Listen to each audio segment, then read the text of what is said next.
Hey, problem solvers. If you only knew what went through this thing. I just started a video and my iPad flipped off. I'm using my humidor as a stand and it flipped off backwards. Then I got up and then my chair fell. It's just, I'm sorry. I took a lot of film study, but boy, stage setting, I guess, stagecraft's not my. Okay, anyways, welcome to Module 3. I shouldn't waste time. You got things to do. This where I am, which would be right about somewhere in there, I guess, Arizona, Phoenix. Where I am, it's Saturday morning, but actually afternoon now. I wanted to get to this because, like I said, I'm going to be out of commission on Monday, and I'm hoping not Tuesday also, but I got to prepare having some sinus surgery on Monday. So I want to make sure I get this done for you guys. I'll post it probably tomorrow on Sunday so you don't feel like I'm just trying to bury you, right? But there is a lot on Module 3 that I'd like to get to, and I've done a lot of reviewing of some of the things here, and so I'm gonna hit it here, okay? And hopefully, as you go through it yourselves, of course, some of this will, resonate. You'll understand the context. I think there's so many things important about the structure of a course and your understanding, your context of it. What's the objective? What are we doing? You just don't want to make work, especially when you get to a 400 level. You guys are looking to tie up your degree program nicely and move on to the next phase of the journey, right? So, Module 3, you got some learning objectives, and you go through all this, of course, but I'm just going to talk about things. Identify opportunities for social change within an issue, determine whether an aspect of a social issue is actionable, and explain why social change is needed based on the needs of a community. So those are three important things as you selected your topic. And I know it's going to seem like a lot of people want it to be, and most people, I think, like to have a linear flow of things, a chronological linear flow, right? And sometimes, I noticed in this course and in real life, right? I'm sure you've seen many of you. It's actually a little different. The diagram I'd choose would be more like a bicycle wheel, where you're in the hub of it, and all around you are dynamics coming in on various spokes, and there's not a lot of linear patterns to it. You got to kind of work that out yourself. For some people, it's a natural fit. Others, like me, I prefer the linear. But we learn how to deal with these things. So, talking about your topic, you've already chose it, and now I'm getting into why you chose it, what you think would come first, right? So identify opportunities for social change within an issue. So you chose your issue. You're going to be identifying opportunities for social change. All right, and discover whether it's actionable. Okay, is it realistic? Okay, we're trying to walk the talk here. We're not trying to just brainstorm, sci-fi things. Explain why social change is needed based on the needs of a community, and that really gets it down to the why. We're going to talk a lot about whys. So we're going to get through. Let me skip through it. So we got a page on Module 3, why social change happens. Okay, we're talking about internal factors of power, ideology, and group dynamics. So consider any internal grouping, whether it's a community or what. Some of the things that promote social change are going to come within a power structure. Who's in power, who's not in power. Demographics change, different. We used to not see as many women in power, and members of minorities. Now they have power, so now you're seeing things change a little bit. Ideology, group dynamics change. Okay, obviously it was. I don't think I'm offending anybody if I say it was a bunch of old white men deciding things for a long time, and that's the way it was. And we're moving away from that, thankfully, because I think that it's really good. I believe in diversity highly, strongly believe in it. Anyways, there are external factors too. For example, about why social change happens. COVID, my God, talk about an external factor of changing our society, right? That was an external factor. We didn't see that coming. And each of us, no matter what age we're in, we experienced COVID, and we either lost some of our high school, we lost some of our college, we lost graduations, was that somebody in this class said they went through a drive-through for their high school graduation? It just blows my mind. I'm sorry. But I get it. Okay. I mean, I didn't want to go out this way. I'm like, oh no, I'm getting old and ready to enjoy my final years here. And now we got to social distance and all that. Everybody had something different. Socialization for young people. So external factors, I don't want to dwell on too much. Politics is an external factor in many ways. We can be involved in it, but how we end up in our democracy can be an external factor. Natural disasters can be an external factor. If you're part of it in a hurricane or something like that, it'll make social change happen, right? So read about that. Now I want to get into it. It's really important because a lot of you might ask this question. I know I did. What if my issue feels too big? Okay? There are many reasons, right? And it happens and it's natural. Don't worry about it. In fact, I don't ever think I ever remember in 7 years of teaching courses like this that I've ever said to a student, your issue is too small. No, I never have. It's always too big, okay? We start big and work our way down. I mean, I've had students say, I want to research the effects of climate change on the U.S. You and what team of 1,000 scientists over what period of time? So, I mean, you can understand that. So you really got to keep drilling it down, okay? There's a nice reading about that. There's a challenge. The issue itself is complex and overwhelming. This is common, okay? It happens. What we're trying to do in this course, and as human beings who want to walk our talk, is to learn strategies, techniques, enhance skills that can help us make changes, to be a force in our communities. It's pretty cool. I'm very impressed that, many, if not most, if not all, they're not taking this class just to say it's like basket weaving 101. You're doing it because you want to make an impact, okay? So to talk about approaches to consider how much smaller you can make an item, okay? I think I talked something about health services in a rural community. Sounds great. You got the rural, you're down to health services, but let's talk about this. Could it be the health services in a rural community for, maternity health services? Could it be pediatric health services, geriatric health services? You see, we can keep drilling it down. Not only just the health services in community, but we look at it's a rural community. Then let's look at demographics within that rural community and where we can make an impact, okay? So keep trying to drill it down. And again, we're going to get more into that.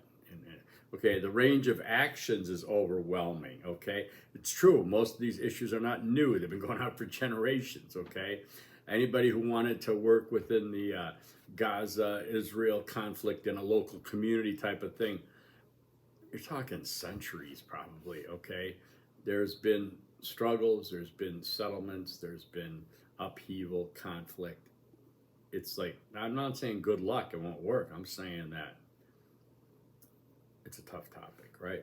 Okay, so there's another page now. You got resources, analysis, and tools for social change. Exciting, okay? There's a reading, using the 5 whys method, WHYS, like why? 5 whys to identify and solve problems. That is a method developed by the Toyota founder.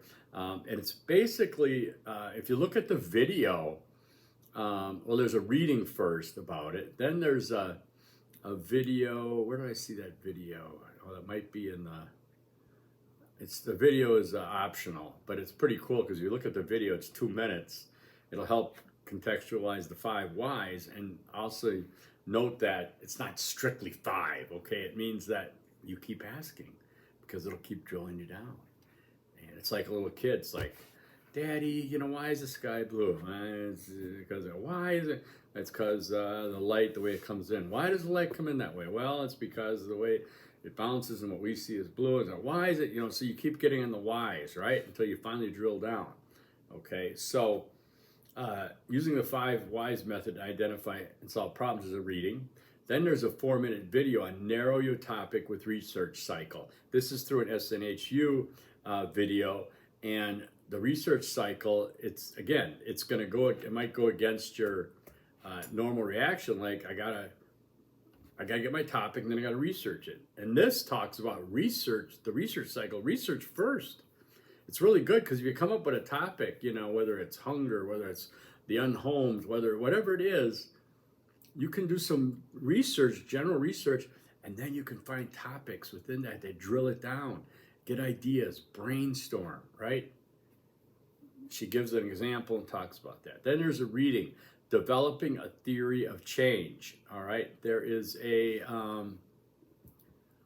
method to that.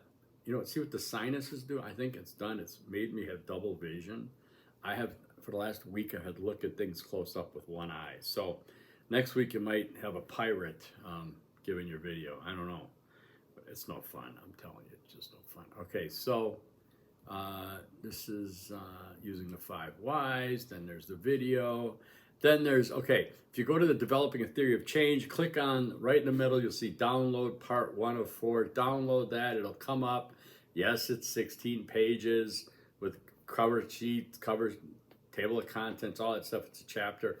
But it will, again, show you diagrams. It will give you ideas. It will give you a structure to what we're doing so that you're not just throwing spaghetti against the wall and whatever way it comes out is it, okay? So you helps get a structure because some of this stuff that is going to resonate with you, you're going to say, yes, this works for me. This process works for me.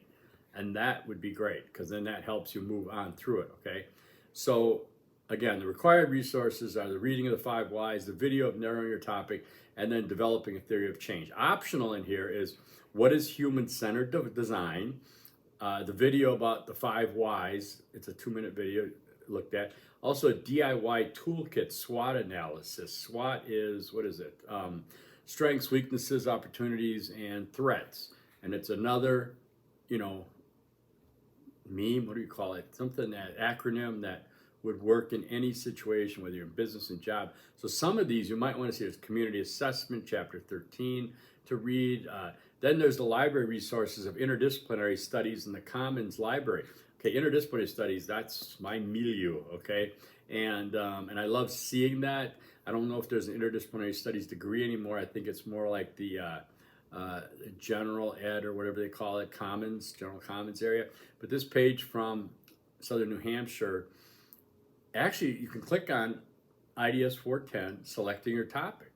And they'll give you some tips here on checking your bias, and then they'll have 3 links, separate pages for system. One for sustainability, social justice, civic responsibility. Okay, and you might get some ideas and some help there that will keep you moving through this project at your utmost ability. Right? Isn't that exciting? I think so.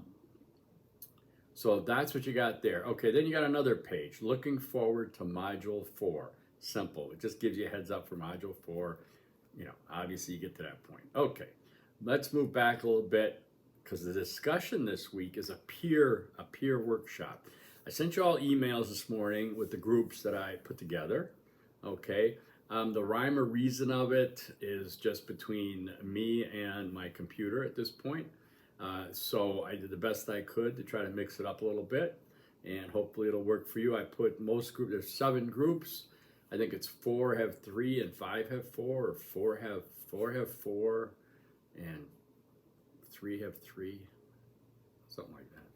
No, 4 have 3, 3 have 4. Okay, so you may not have a peer workshop like this, but read the prompt thoroughly and the guidelines and the rubric. Okay, timeliness is essential for this. You're only interacting with 3 of you, or 2 others, or 3 others, okay?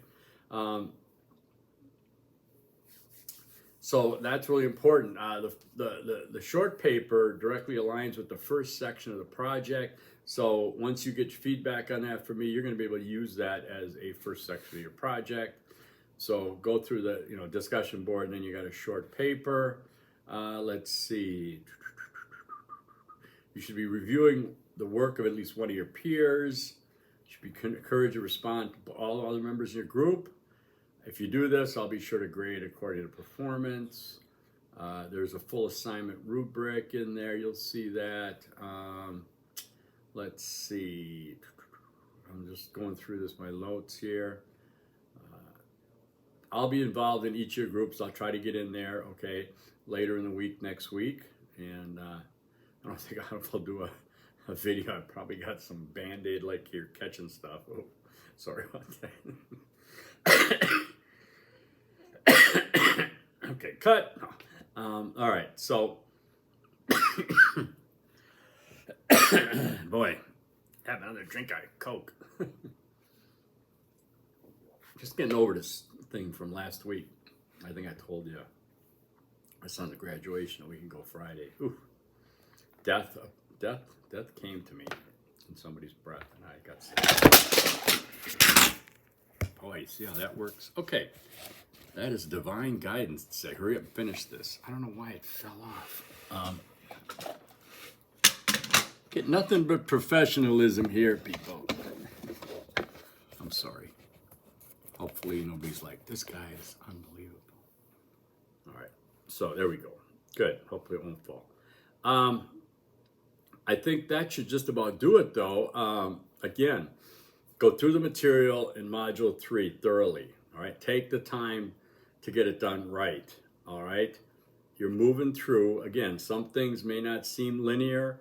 Some things may seem to be coming at you from, we should have had this before, now we're getting it now. It's not always how things work.